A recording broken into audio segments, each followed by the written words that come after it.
हमारे इस खास बुलेटिन की शुरुआत करेंगे, लेकिन उससे पहले एक नजर इस वक्त की सुर्खियों पर।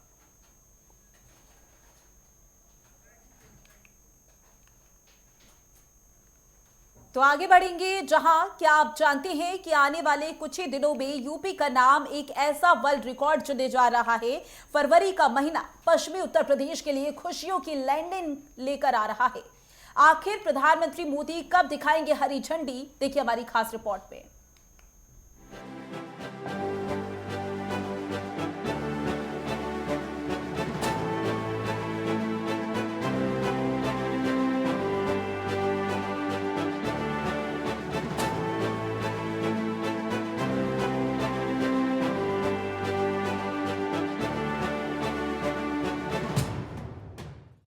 उत्तर प्रदेश के विकास की उड़ान अब रनवे पर दौड़ने को बेताब है। गौतम बुद्ध नगर के जेवर में बन रहा नोएडा इंटरनेशनल एयरपोर्ट अब सिर्फ एक सपना नहीं, बल्कि एक चमकती हकीकत है। मुख्यमंत्री योगी आदित्यनाथ ने खुद ऐलान कर दिया है कि इसी महीने यानी फरवरी में ही प्रधानमंत्री नरेंद्र मोदी इसका भव्य उद्घाटन करेंगे।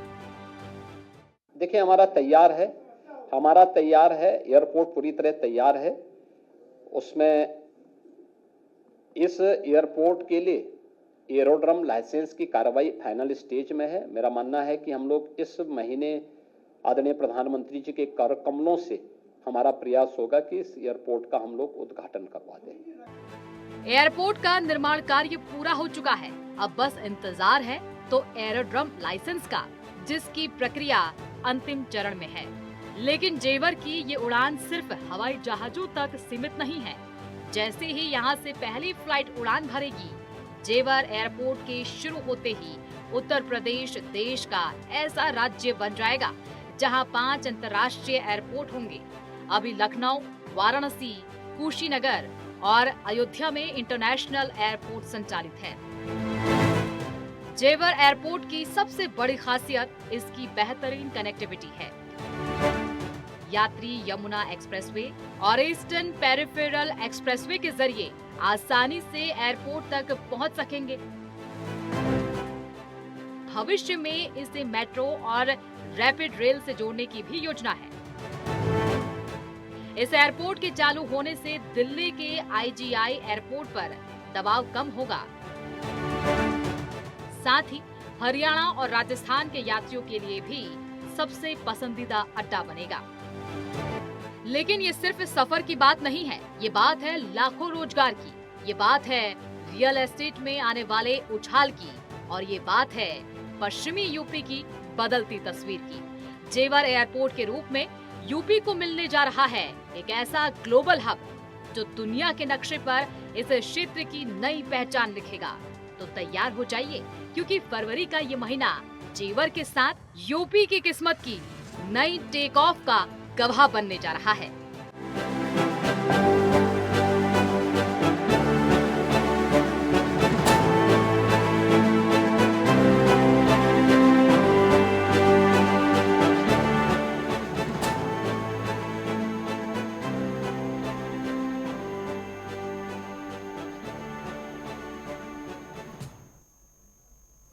इस खबर पर पूरी जानकारी के साथ हमारे सहयोगी हिमांशु बहुगुणा हमारे साथ जुड़ गए हैं, उनका रुख कर लेते हैं। हिमांशु, नया एयरपोर्ट बनकर तैयार हो गया है, कब तक, कितना वक्त इसमें शेष है कि मुख्यमंत्री योगी आदित्यनाथ इसका उद्घाटन करें, या फिर बीते दिनों जिस तरीके से मुख्यमंत्री ने कहा था कि उनकी इच्छा है कि प्रधानमंत्री के हाथों से इसका उद्घाटन किया जाए, क्या समय सीमा को लेकर, समय अवधि को लेकर कोई जानकारी?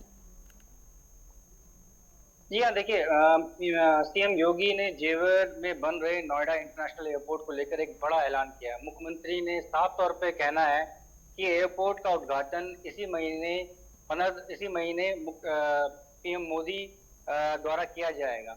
उन्होंने ये बताया कि अभी इसमें एरोड्रम लाइसेंस की प्रक्रिया का अंतिम चरण चल रहा है, और उसके खत्म होते ही साथ जो टेक्निकल चेक्स हैं उसकी एक रिपोर्ट भेज दी गई है। उसको अप्रूवल मिलते ही साथ ये एयरपोर्ट चालू हो जाएगा।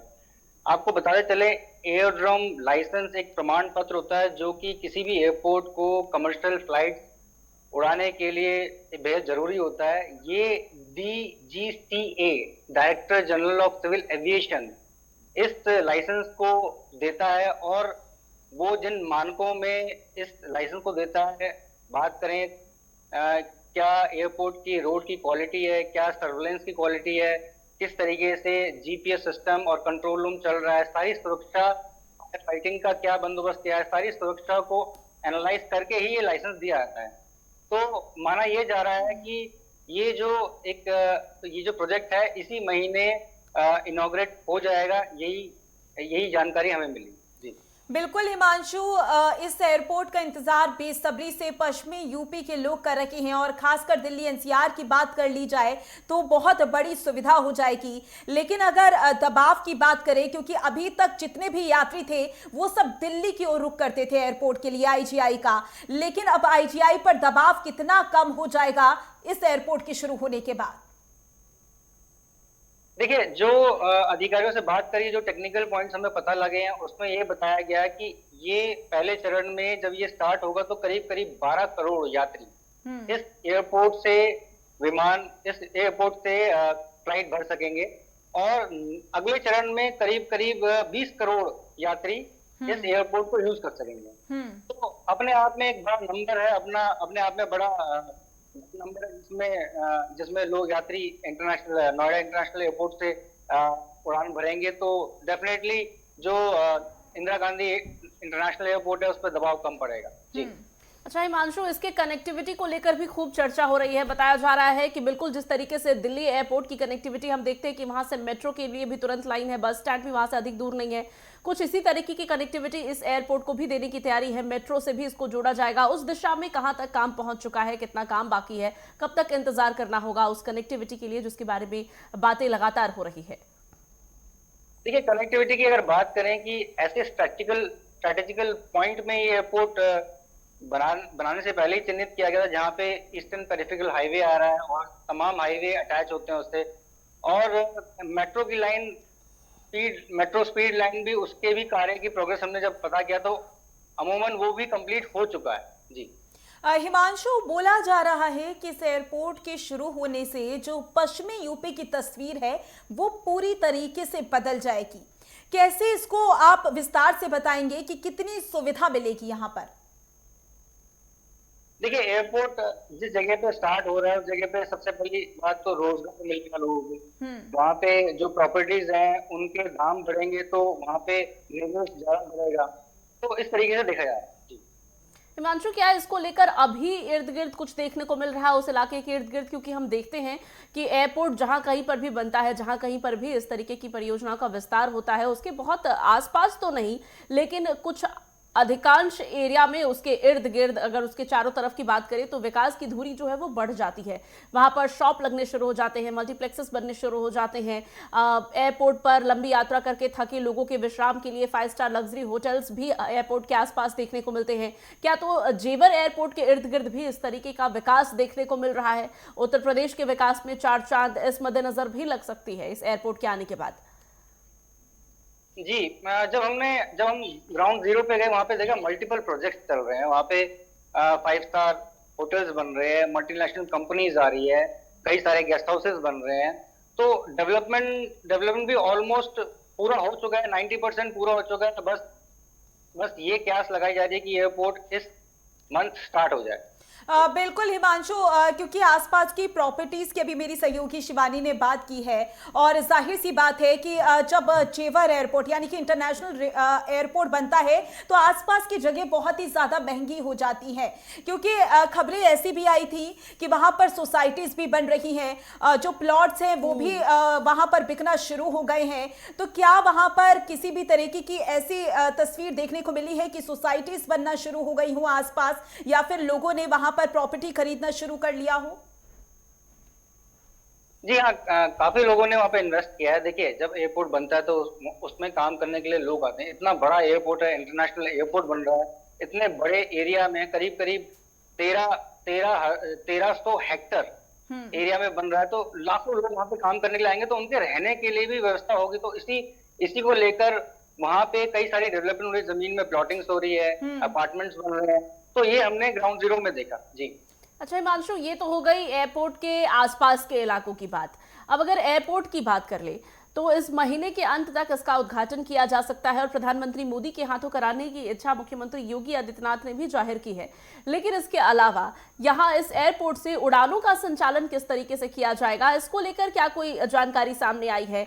क्या शुरुआत से ही हम डोमेस्टिक और इंटरनेशनल दोनों ही फ्लाइट्स को यहां से उड़ान भरते हुए, लैंडिंग करते हुए देखेंगे, या फिर कुछ चरणों में इसको किया जाएगा, पहले डोमेस्टिक फिर इंटरनेशनल की तरफ बढ़ेंगे? इस दिशा में कोई जानकारी आपके पास? देखिए, जो ये रिपोर्ट बना है और जिस रिपोर्ट की सीएम योगी जी बात कर रहे हैं, जो रिपोर्ट है एरोड्रोम लाइसेंस, ये कमर्शियल व्हीकल्स के लिए होता है। तो इनका टारगेट यही है कि फ्लाइट जो पर्सनल फ्लाइट और कमर्शियल फ्लाइट दोनों ही स्टार्ट हो, जल्द से जल्द स्टार्ट हो। डीजीसीए जो director general of civil aviation है, इस लाइसेंस को जब देता है तो बड़े सारे मानक, जैसे रनवे की लंबाई क्या है, सुरक्षा इंतजाम क्या है, फायर फाइटिंग के लिए क्या क्या बंदोबस्त किया गया है, नेविगेशन के लिए क्या बंदोबस्त किया गया है, लाइटिंग और सुरक्षा के किस तरीके से मानक रखे गए हैं, क्या जांच की प्रक्रिया रहेगी, तो ये सब चीजें करें। तो ये लाइसेंस के लिए वेट इसलिए ही करें ताकि वहां से जल्द कमर्शियल फ्लाइट स्टार्ट हो। जी बिल्कुल हिमांशु, क्योंकि अगर बात की जाए शुरुआती उड़ानों में तो खासकर ध्यान रखा जाता है कि किसी भी तरीके की तकनीकी समस्या ना हो। तो अगर उड़ानों की बात कर ले, शुरुआती उड़ानों की, तो क्या इस बात की भी योजना बनाई गई है कि शुरुआती उड़ानों में यात्रियों की जो क्षमता है वो कम रखी जाए ताकि रेगुलरिटी मेंटेन करने से पहले हर तरीके से जांच को परखा जाए? और माधुरी, यहाँ पर ये भी एक सवाल रहेगा हिमांशु, कई बार देखा जाता है कि जब नए एयरपोर्ट्स बनते हैं तो वहां पर किसी भी तरीके के कमर्शियल या पर्सनल फ्लाइट की उड़ान भरने से पहले हम देखते हैं कि प्रैक्टिस के लिए उड़ानों को पहले संचालित किया जाता है। पहले यह सुनिश्चित किया जाता है कि एयरपोर्ट अब पूरी तरीके से यात्रियों के आवागमन के लिए सुरक्षित हो गया है, सक्षम हो गया है, और इसके लिए भी एक रूटीन डीजीसीए की तरफ से साझा की जाती है। इस एयरपोर्ट को लेकर क्या इस तरीके की कोई एडवाइजरी, कोई जानकारी सामने आ गई है, या इसके लिए भी थोड़ा इंतजार करना पड़ेगा? देखिए, इसके लिए भी थोड़ा इंतजार करना पड़ेगा, परंतु पिछले कुछ महीनों में कुछ टेस्ट हुए हैं जिसकी रिपोर्ट हमने ग्राउंड जीरो से दी भी थी। तो कुछ टेस्ट दिए हैं, उसी के आधार पर जो रिपोर्ट बनती है, जिन मानकों में बनती है, वो मानक वो रिपोर्ट एयरड्रोम लाइसेंस के अंदर जोड़ी जाती है और डीजीसीए उसकी जांच करता है। जी बिल्कुल हिमांशु, देखना होगा कि आने वाले समय में कितनी जल्दी काम पूरा होगा और प्रधानमंत्री नरेंद्र मोदी एयरपोर्ट का उद्घाटन करते हुए नजर आएंगे, क्योंकि सभी को इंतजार है, खासकर दिल्ली एनसीआर को, कि जो एक दबाव आईजीआई पर पड़ता था अब वो भी कम होगा। ज्यादा जानकारी के लिए बहुत बहुत शुक्रिया आपका।